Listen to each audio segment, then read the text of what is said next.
한 목소리로 함께 읽도록 하겠습니다. 14장 26절입니다. 보혜사 곧 아버지께서 내 이름으로 보내실 성령 그가 너희에게 모든 것을 가르치고 내가 너희에게 말한 모든 것을 생각나게 하리라. 아멘. 예, 저희가 계속해서 하이델베르그 요리문답 제 8장 중보자 그리스도에 대해서 말씀을 나누고 있습니다. 오늘은 7번, 8번 그 두 가지 내용들을 잘 살피도록 하겠습니다. 우리 44쪽입니다. 44쪽. 예, 혹시 책을 오늘 안 갖고 오신 분 있으면 손을 들어 펴해 주시면. 예.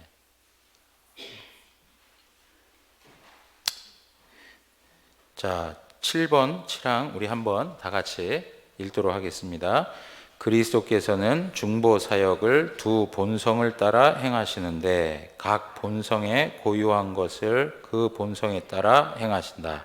그럼에도 인격의 단일성으로 인하여 때때로 성경에서는 어느 한 본성에 고유한 것이 다른 본성에 의하여 이름 지어진 인격에게 돌려지기도 한다. 이렇게 되어 있습니다. 여러분 사실 이 내용, 이 표현 자체가 참 다 어렵습니다. 어려워서 잘 이해하기가 쉽지 않은데요. 앞에서 우리가 이야기한 내용의 가장 중요한 내용은 뭐냐면 예수 그리스도는 두 본성을 가지고 계시다라고 하는 겁니다. 하나는 신성, 하나는 인성입니다. 그래서 양성을 이렇게 가지고 계신 분입니다. 그리고 그것이 한 인격 안에 있다라고 이렇게 이야기를 했습니다. 그러니까 한 인격 안에 신성과 인성이 있는 것입니다. 신성과 인성이 있는 거예요. 그래서 사실 이단들이 이제 등장하게 되는 내용들을 놓고 보면 신성과 인성을 완전히 이렇게 섞어버려 가지고 이해하는 경우들이 있습니다. 그런 경우에 이제 문제가 또 되는 것이고요. 그리고 또 이것을 너무 분리시켜 버려요. 신성과 인성을 너무 분리시켜 가지고 심지어 어디까지 얘기하면 두 인격을 가진 것으로 설명해요. 신적 인격과 인성적 인격을 가진 두 인격 소유자로 이렇게 설명할 때도 있어요. 그러니까 너무 분리시키고 또 너무 섞어버리는 그러한 형편 속에서 이단들이 생겨나는 것이죠. 그래서 우리가 이 내용을 잘 정리해 간다면 한 인격 안에 두 본성이 존재하신다. 이렇게 설명하시면 됩니다. 한 인격입니다. 한 인격 안에 두 본성. 두 본성은 신성과 인성이시다. 이렇게 설명을 하는 것입니다. 자, 그런데 여러분, 우리가 잘 아시겠지만 예수 그리스도께서는 중보자로 오셨다는 것입니다. 중보자로 오셨는데 두 본성을 만족시키는 중보자로 오셨어요. 예수 그리스도께서 인간으로 오시기 전부터 예수님은 중보자셨어요. 그러니까 예수님이 인성을 취하셨을 때부터 중보자로 계셨던 것이 아니고요. 예수님께서 인성을 취하시기 전부터도 예수님은 중보자이셨다라고 하는 것을 우리에게 성경은 설명해 주고 있습니다.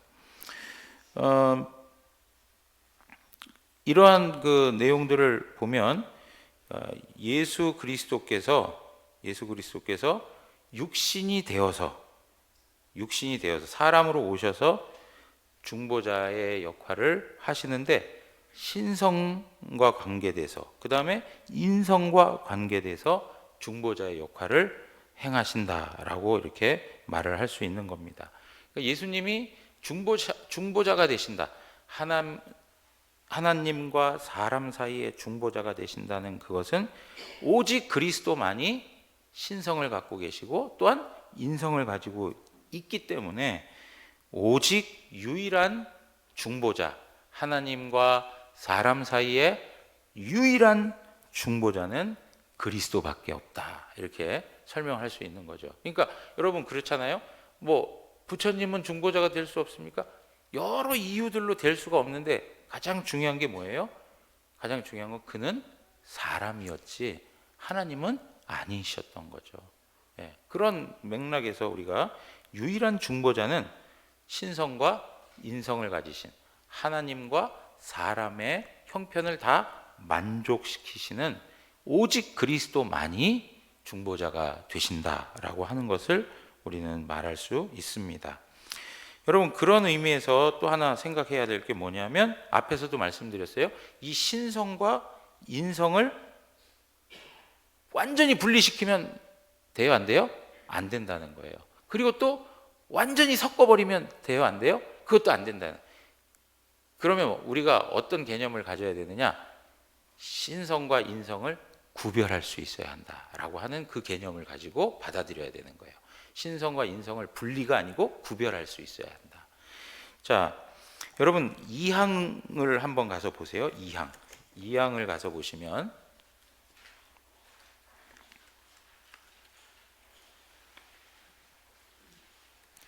38쪽입니다. 38쪽에 가서 보시면 38쪽에 밑에서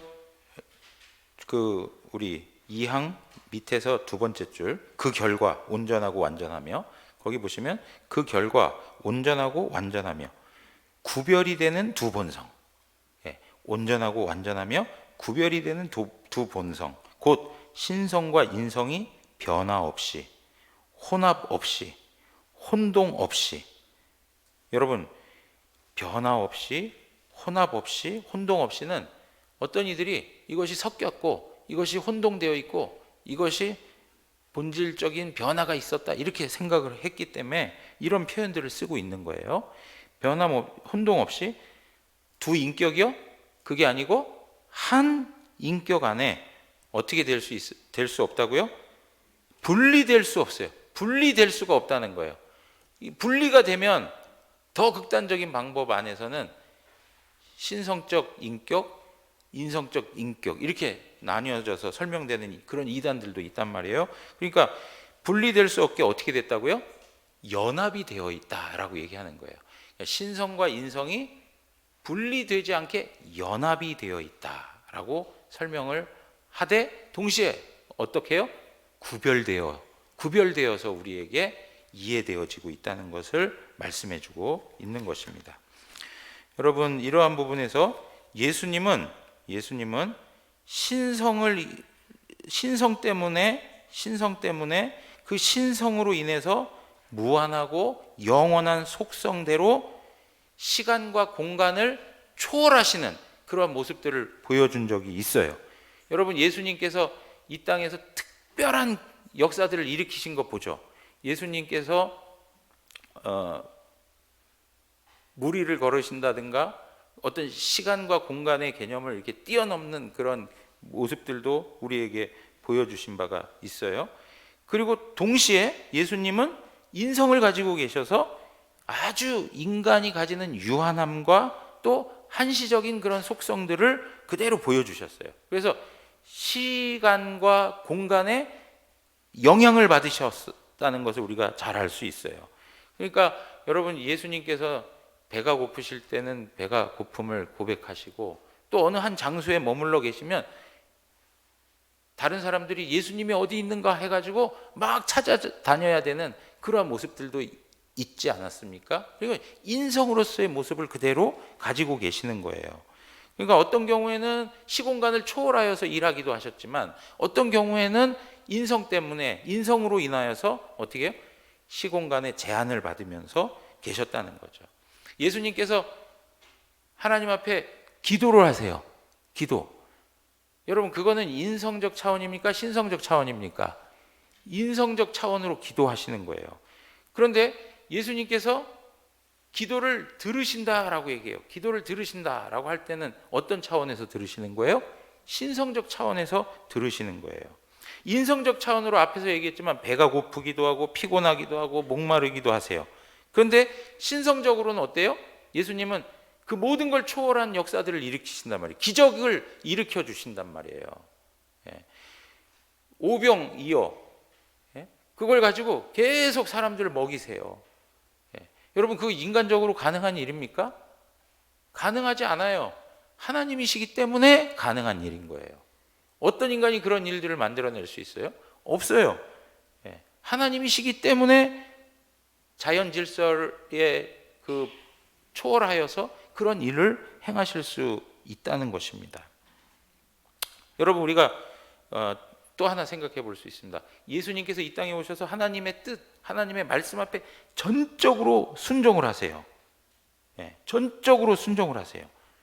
그건 어떤 측면에서 하신 거예요? 인성적 차원에서 하신 거예요. 그래서 그분의 인성적 차원에서의 완전한 순종이 우리에게 뭐가 되는 거예요? 의가 되는 거예요.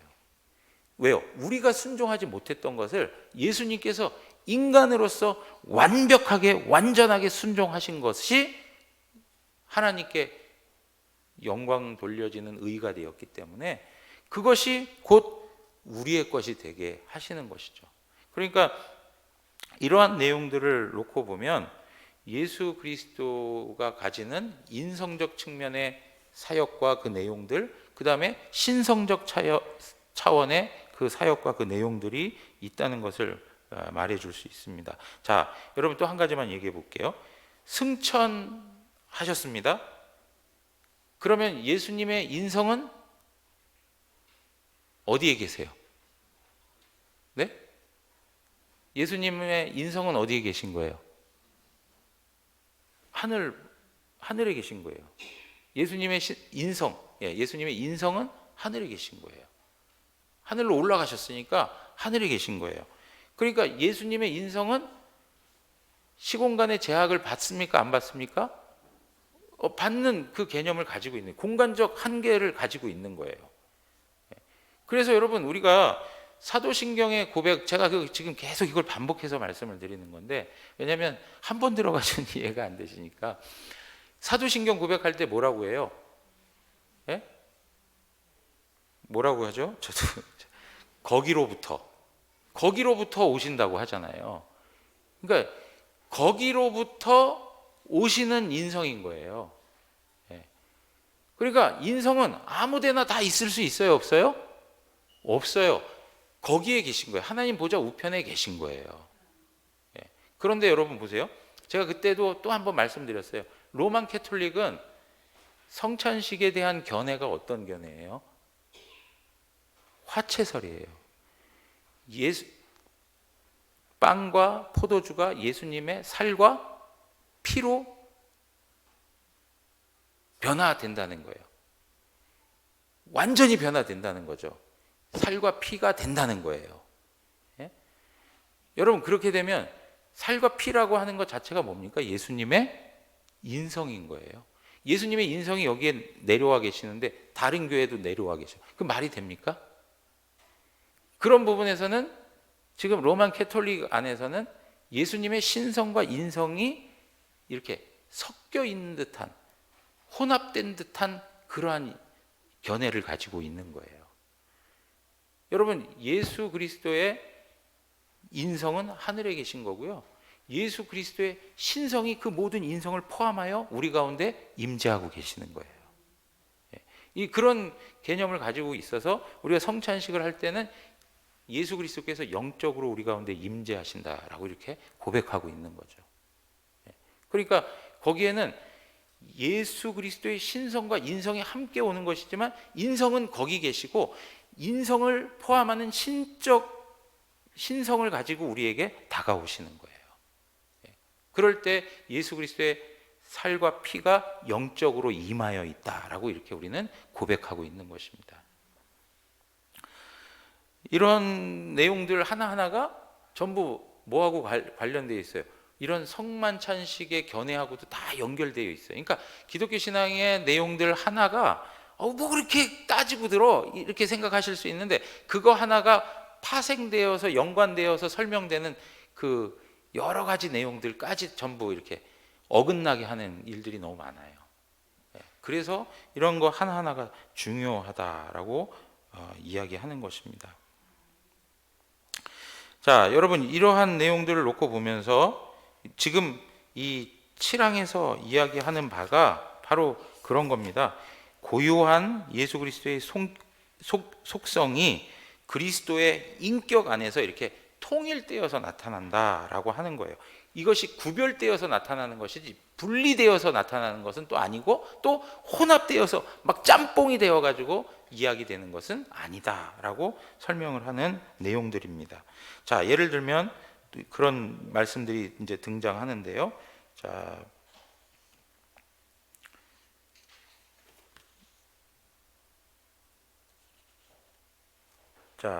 저기 각주 38번입니다. 45쪽에 보시면 각주 38번입니다.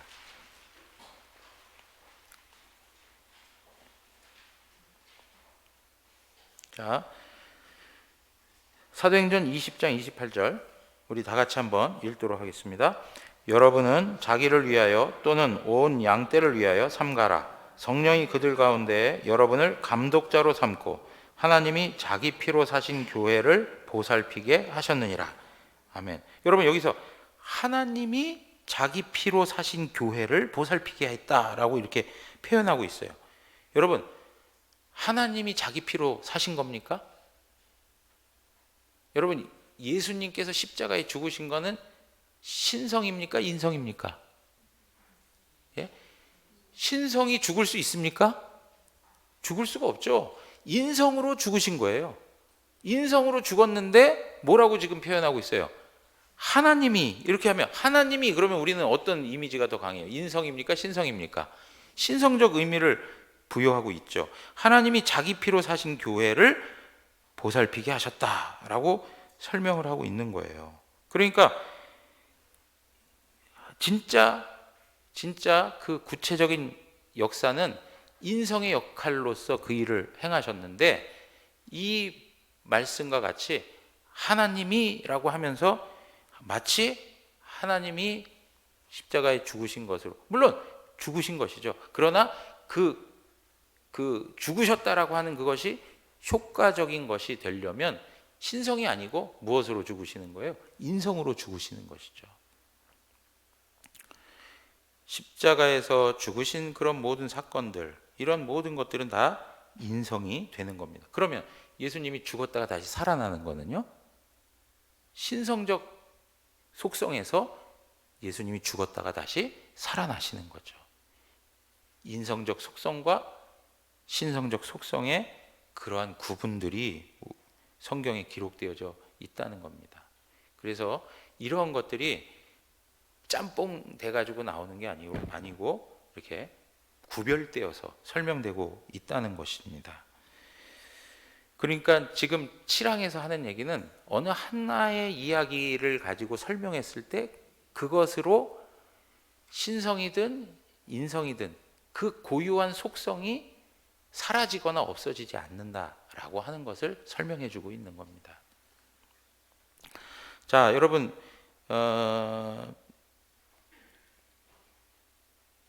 제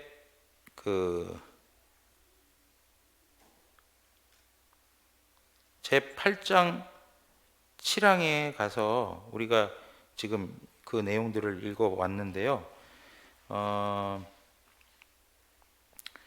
우리가 지난번에 이제 그 예수 그리스도의 사역을 놓고 설명을 하면서 무슨 이야기를 했냐면, 하나님 예수 그리스도의 그 비하, 낮아지심에 대한 이야기를 했고요.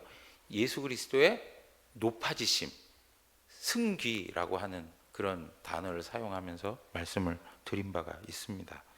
그런데 성경에서 예수 그리스도의 그 신성과 관계돼서, 예를 들면 하나님의 본체이셨던 그분, 그리고 그가 다시 살았다가 하늘로 올라가시고 하나님 보좌 우편에서 계시는 그 모든 일들에 대한 신성과 관련된 그런 것을 설명하는 표현들 중에 하나가 뭐냐면 바로 예수 그리스도는 하나님의 본체이시다라고 하는 말로 설명된다는 겁니다.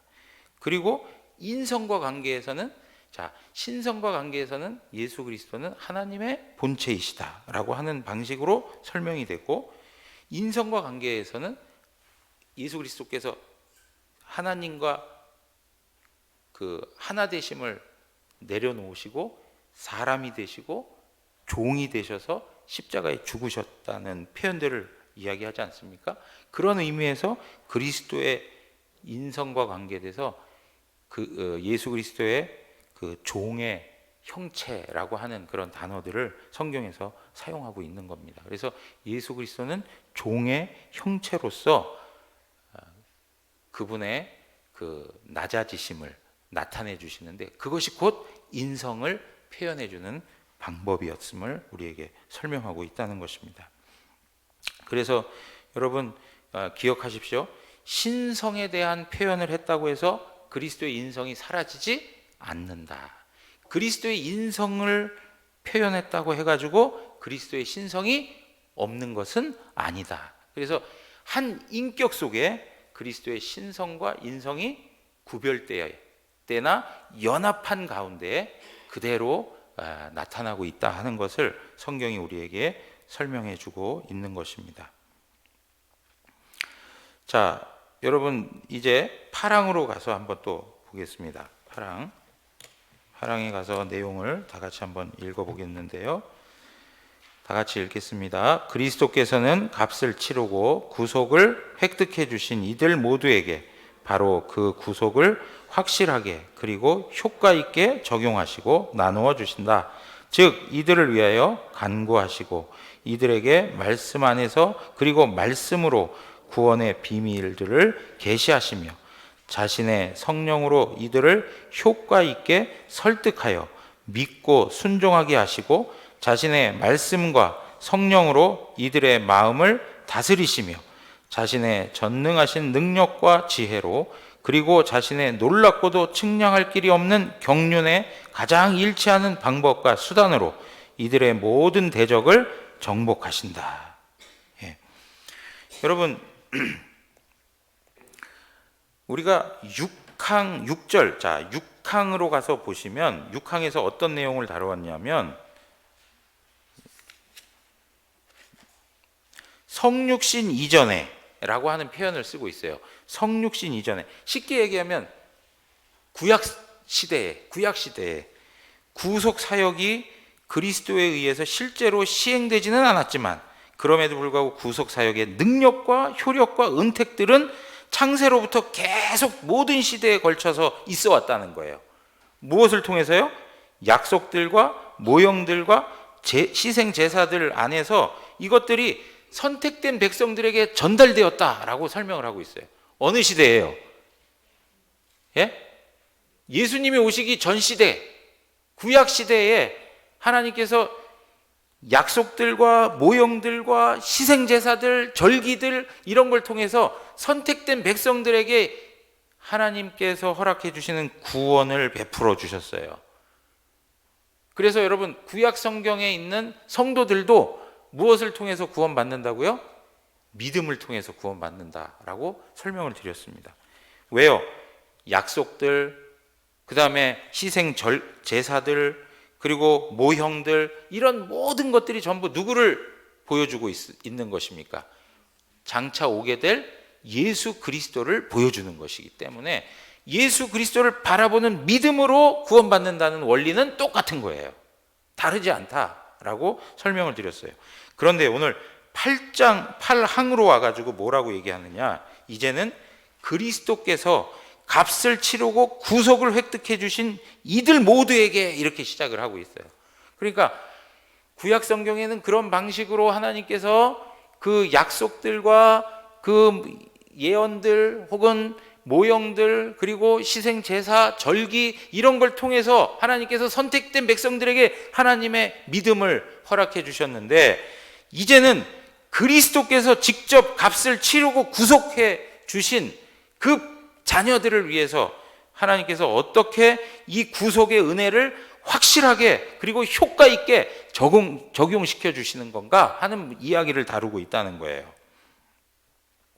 그러니까 여러분 이러한 내용들을 놓고 보면 그리스도께서 우리를 위해서 행하신 구원의 일들, 이것이 하나님의 선택된 백성들에게 어떻게 효과적으로, 어떻게 분명하게 적용되어져 가는가를 이제 설명해 주고 있는 내용들인 거죠.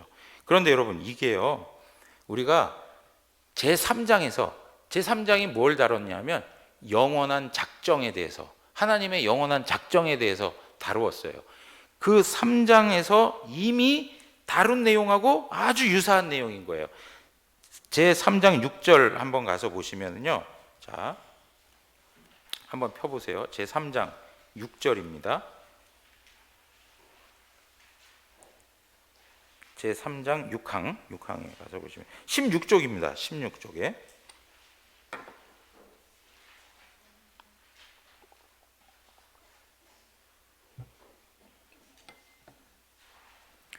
자, 6항을 다시 한번 함께 읽어보도록 하겠습니다. 다 같이 읽겠습니다. 하나님께서는 선택하신 사람들을 영광에 이르도록 결정하셨듯이 자신의 의지에 영원하며 지극히 자유로운 목적에 의해 영광에 이르게 하는 모든 방편들을 미리 정하셨다. 그런 까닭에 선택된 사람들은 아담 안에서 타락한 이후 그리스도에 의해 구속을 받고 적절한 때에 역사하시는 그분의 성령에 의하여 그리스도를 믿는 믿음에 이르도록 효과 있게 부르심을 받고 의롭다 하심을 받으며 양자가 되고 거룩하게 되며 그분의 능력에 의해 믿음으로 말미암아 구원에 이르도록 보호를 받는다. 거기까지만 하겠습니다. 거기까지만. 예.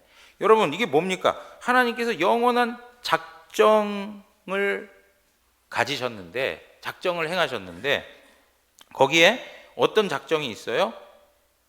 하나님께서 선택한 백성들, 하나님이 작정한 백성들이 있다는 거예요. 무엇하기로 작정한 백성들이요? 구원 얻도록 하기 위해 작정한 백성들이 있다는 거예요.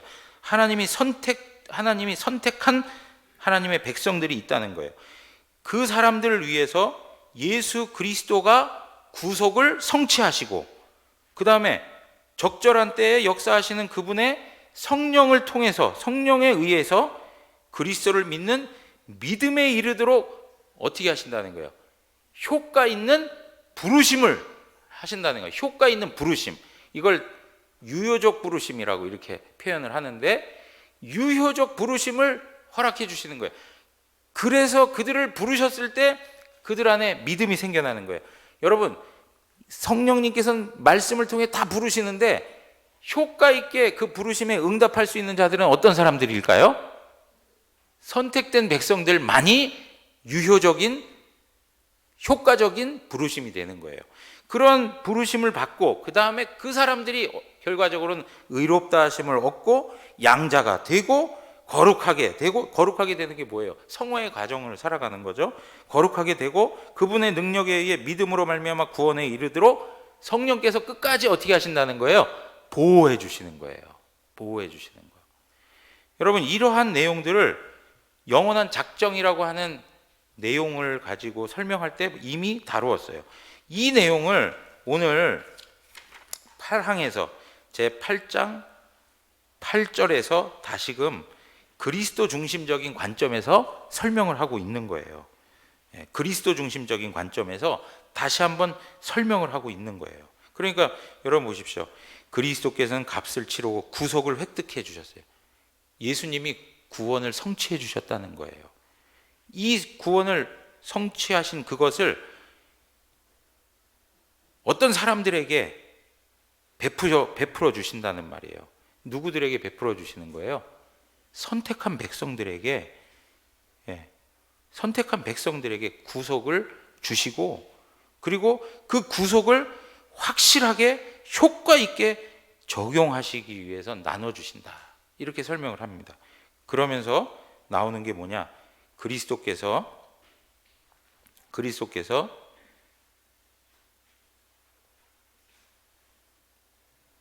이 구속을 확실하고 효과 있게 하기 위해서 행하시는 일들이 있어요. 첫째, 뭐냐? 간구하신다 라고 하는 내용이에요. 그리스도께서는 간구하십니다. 두 번째는 뭐예요? 이들에게 말씀 안에서 말씀으로 구원의 비밀을 계시하신다. 구원의 비밀을 계시해 주신다. 그리고 또 어떻습니까? 더 나아가서 자신의 성령으로 효과 있게 설득하고 믿고 순종하게 하신다. 누가 하신다고요? 그리스도께서 하시는데 무엇을 통해서요? 성령을 통해서 그 일을 행하신다는 거예요. 그리고 또 나아가서 뭐라고 얘기합니까? 자신의 말씀과 성령으로 이들의 마음을 다스리신다. 예. 그리고 결과적으로는 자신의 전능하신 능력과 지혜로 어떻게 하십니까? 모든 대적을 정복하시는 분이시다 라고 설명을 하고 있는 겁니다.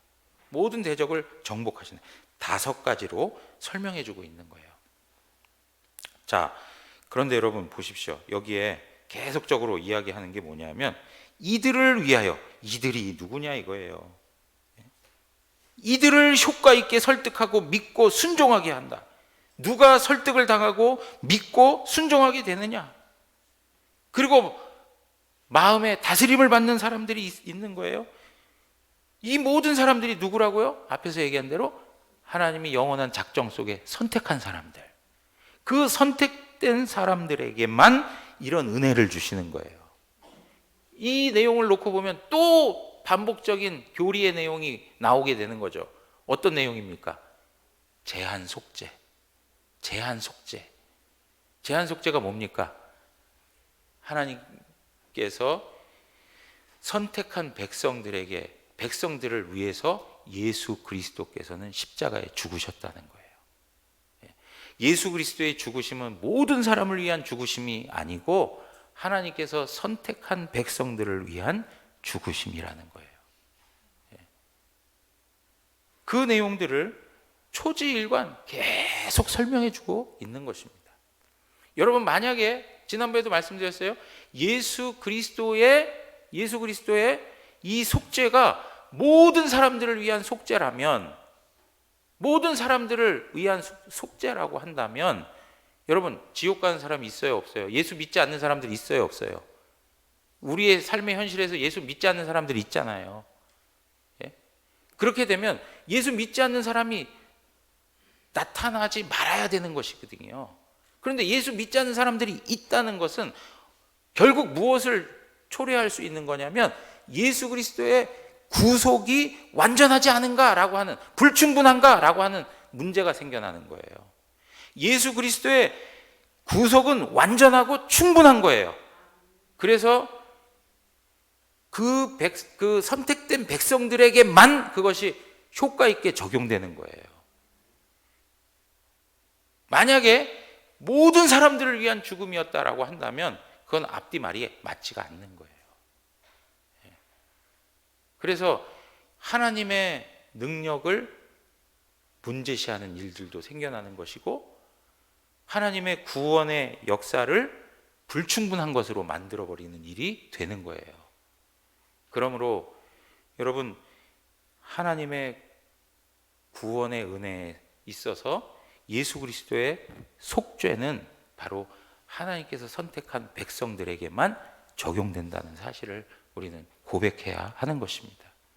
그러니까 이 내용에 있어서도 전부 강조하는 바는 뭐냐? 바로 하나님께서 선택한 백성들에게 주시는 하나님의 은혜가 이러하다라고 하는 것을 말씀해 주는 겁니다. 자, 그런데 여러분 다시 한번 살펴보면 그리스도는 간구하십니다. 그리스도는 간구하시는데 그 간구하는 모습은 어떠한 직분을 연상시키십니까? 어떤 직분을 떠오르게 합니까? 제사장으로서의 역할을 떠올리는 거예요. 예수 그리스도는 제사장 직분으로서 우리를 위해 간구하시는 분이에요. 여러분 로마서 8장 34절 한번 읽어보시죠. 로마서 8장 34절입니다. 저도 찾아야 될 것 같아요.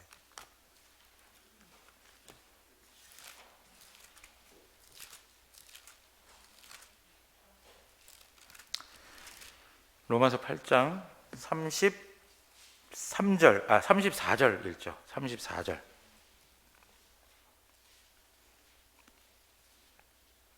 34절 우리 다 같이 한 목소리로 읽겠습니다. 누가 정죄하리요 죽으실 뿐 아니라 다시 살아나시는 이는 그리스도 예수시니 그는 하나님 우편에 계신 자요 우리를 위하여 간구하시는 자신이라. 아멘. 여러분, 누가 정죄하리요 죽으실 뿐 아니라 다시 살아나신 이는 그리스도 예수시니, 그리스도 예수께서 하나님 우편에 계셔서 우리를 위하여 간구하신다라고 얘기를 하는 거예요. 우리를 위하여 간구하신다. 그리스도는 지금도 제사장으로서의 역할을 감당해주고 계시는 거예요. 우리를 위해 죽으신 예수 그리스도께서 우리를 위해서 못하실 게 뭐가 있겠습니까? 그죠? 자신의 생명까지도 아끼지 아니하시고 내어주신 그분이 우리를 위해서 하나님 앞에 간구하지 못할 게 뭐가 있겠습니까? 우리의 유익을 위해서라면. 우리의 유익이 우리가 바라고 우리가 소원하고 우리의 마음속에서 일어나는 것이 우리에게 유익되지 않은 부분이 있으니까 하나님 들어주시지 않는 거지, 하나님 보시기에 합당하고 하나님 보시기에 우리에게 유익이 되는 거라면 왜 하나님께서 안 들어주시겠어요? 그 다음에 두 번째 내용이 무엇이었습니까? 구원의 비밀을 계시해 주시는 거예요. 여러분, 하나님의 말씀을 드러내주는 역할을 하는 직분이 뭡니까? 선지자예요. 선지자로서의 역할을 그대로 감당하고 계시는 거예요. 말씀 안에서, 말씀에 의해서 하나님을 계시해 주는 거예요. 하나님의 뜻을 나타내 주시는 거예요. 구원의 비밀들을 알려주시는 거예요. 여러분, 분명히 아셔야 될 것이 무엇이냐? 우리가 가지고 있는 이 하나님의 말씀보다 더 구체적이고 더 자세하고 더 정확한 구원의 비밀을 얻는 수단은 없다는 거예요. 하나님의 말씀이 우리에게 계시해 주시고 알려주시는 그 모든 것들을 놓고 볼 때 충분하고 그리고 정확하고 다른 것들이 필요 없이 오직 성경만으로 하나님의 구원의 그 일들을, 구원의 신비를, 그 구원의 비밀을 우리에게 알려주시기에 충분하다라고 하는 고백이 있으셔야 돼요. 그래서 성경 말씀을 벗어난 주관적인 체험에 우리의 마음을 빼앗기셔서는 안 되는 거예요. 물론 그것이 우리에게 있어서 때로는 영적인 도전을 주기도 하고 영적으로 우리를 좀 일깨워주는 부분들이 분명히 있어요. 왜? 우리의 삶을 살아가다 보면 경험하는 일들로 인해서 하나님에 대한 우리의 영혼을 깨워주는 그런 부분들도 있지 않습니까? 그런 것 정도의 개념을 가지고 있어야지 계시로서의 기능은 오직 성경만으로 충분하다는 거예요. 다른 게 필요가 없어요. 그래서 말씀 의존적인 신앙이 너무 중요한 거예요. 말씀 의존적인. 말씀에 의존하여 생각하고, 말씀에 의존하여 말하고, 말씀에 의존하여 행동하는 것.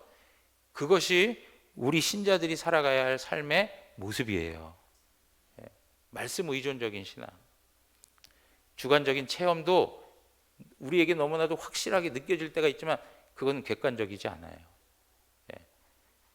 유익함을 줄 수도 있어요. 그러나 때로는 그것이 유익하지 못하게 쓰여질 때도 있어요.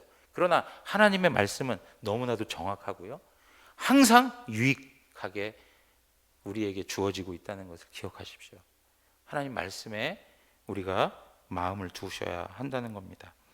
그 다음에 세 번째로 그리스도께서는 그들을 설득하십니다. 성령으로 설득하신다 그래요. 성령으로 설득하신다. 예수님을 믿고 순종하도록 성령을 통해서 계속 설득해 가시는 일들을 행하신다는 거예요. 여러분, 성령은 진리의 영이십니다. 성령님께서는 진리의 영이시기 때문에 우리를 진리의 말씀으로 인도해 주세요. 그리고 그 진리의 말씀을 생각나게 하시고 깨닫게 하시고 그런 일들을 행하시는 거예요. 그래서 오늘 우리가 읽었던 요한복음 14장 26절의 말씀처럼 보혜사 곧 아버지께서 내 이름으로 보내실 성령, 그가 너희에게 모든 것을 가르치고 내가 너희에게 말한 모든 것을 생각나게 하리라 그랬습니다. 그래서 성령 하나님께서는 말씀과 함께 역사하시는 분이세요. 말씀을 떠나서 역사하는 법이 없어요. 말씀과 함께 말씀을 통해서 역사하시는 분이 성령님이세요. 예. 여러분, 그런 의미에서 성령님을 구하셔야 돼요. 하나님을 깊이 알아가기 위해서, 하나님의 말씀을 이해하기 위해서, 하나님의 진리를 깨닫게 하기 위해서 하나님 앞에 기도하실 때 성령님을 구하셔야 돼요. 수년을 신앙생활하면서도 아직도 하나님에 대해서 제대로 알지 못하고 하나님의 영적인 원리들을 깨닫지 못하고 살아간다면 여러분, 심각하게 고민하고 하나님 앞에 엎드려 기도하세요. 성령님을 부어주시옵소서 하고, 성령님께서 내 모습 가운데 역사해 주셔서 진리 가운데 인도하시고 깨닫게 해달라고 간구하셔야 돼요. 예.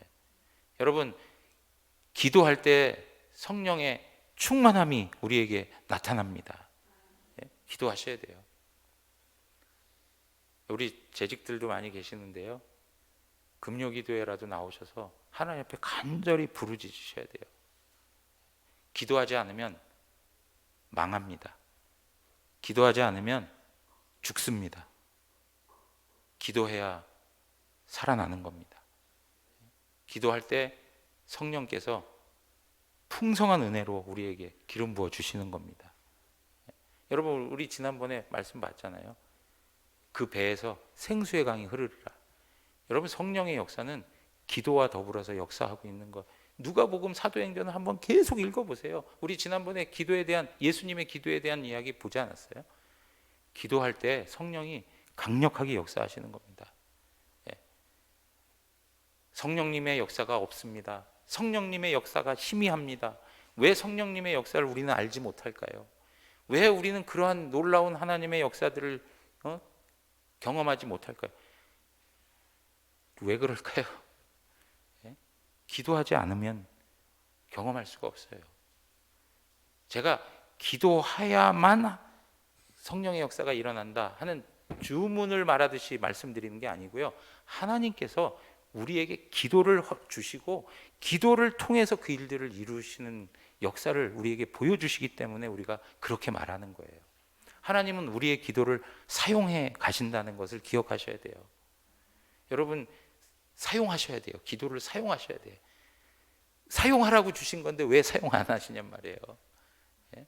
사용하십시오. 그리고 네 번째로 그들의 마음을 통치하십니다. 통치하는 건 누구의 어떤 직분일까요? 통치, 왕이시죠, 왕. 여러분, 그러니까 예수님의 세 가지 직분이 있어요. 선지자, 제사장, 왕직이 있는데 이 역할을 예수님께서 지금 그대로 행하고 계시는 거예요. 그들의 마음을 통치하세요. 말씀과 성령에 의해서 마음을 다스리시는 하나님의 그리스도의 놀라운 역사들이 있다는 것이죠. 다섯 번째는 뭐예요? 하나님의 택한 백성들의 적을 정복해 주신다는 거예요. 왕으로서 역사하시는 거죠. 능력과 지혜를 나타내시고, 그래서 모든 대적을 정복해 주신다라고 말씀하고 있는 겁니다. 앞에서 말씀드렸습니다. 우리의 마음을 다스리는 것, 내면에 있어서는 우리의 마음을 다스린다면 외적으로는 우리를 공격하는 대적들을 하나님께서 정복하신다라고 말씀하고 있는 것입니다. 여러분, 우리는 예수 그리스도의 이런 제사장으로서의, 왕으로서의, 선지자로서의 중보 사역을 통해서 우리는 지금도 살아갈 수 있는 겁니다. 우리가 지금 신앙생활을 하면서 지금도 건재하고 살아갈 수 있는 유일한 이유는 우리 때문이 아니라 그리스도께서 지금도 살아서 우리를 위하여 중보자로서 역할을 하고 계시기 때문에 우리는 여전히 하나님의 자녀로서의 삶을 살아낼 수 있는 것입니다. 오늘도 그리스도의 중보 사역을 감사히 받으시고 더욱더 우리의 삶을 그분 앞에 내어 맡기며 하나님과 더 친밀한 교제 가운데에서 하나님의 나라를 이 땅에서 누리는 우리 모두가 되시기를 주님의 이름으로 축원합니다. 우리 찬송가 다 같이 일어나셔서 찬송가